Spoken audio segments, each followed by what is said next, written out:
जो धर्म का ज्ञान है, वो ज्ञान तो भारत की सरजमीन में पैदा हो चुका है। अब उसके जो जड़ें हैं वो भारत के अलग अलग कोनों में उभर रही है, या यूं कहे कि वो निकल रही है। तो जब एक खेत में एक किसान बीज को छींटता है फसल के लिए, बीज एक ही किस्म का होता है, एक खेत होता है, और उससे छींटने वाला, बखेरने वाला, बोने वाला किसान भी एक होता है। फिर भी पूरे खेत में सभी बीज बराबर फसल नहीं देते। किसी की फलियां कम होती है, किसी की ज्यादा होती है। कुछ बीज जो है वो जमीन में ही नष्ट हो जाते हैं।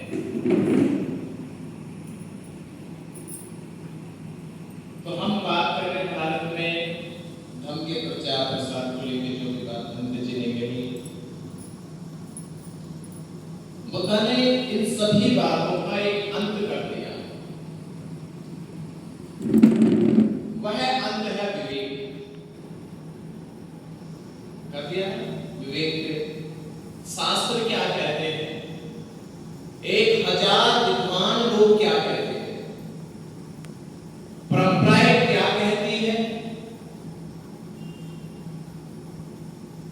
या बड़े राजा महाराजा लोगों ने उसका समर्थन कर दिया है, ये किसी बात का सत्य प्रमाण नहीं हो सकता। ये किसी बात का सत्य प्रमाण नहीं हो सकता। प्रमाण विवेक से ही दिया जाएगा। प्रमाण विवेक से दिया जाएगा, कसौटी से दिया जाएगा, परख से दिया जाएगा।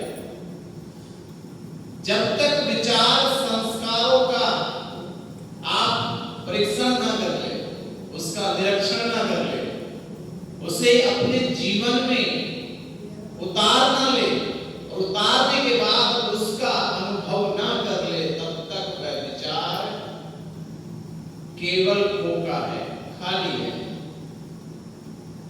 और ये मिथ्या बात मन से पहले उतारनी होगी कि धारण करो सो धर्म, नहीं तो खोखली बात, ये मिथ्या बात निकालनी होगी।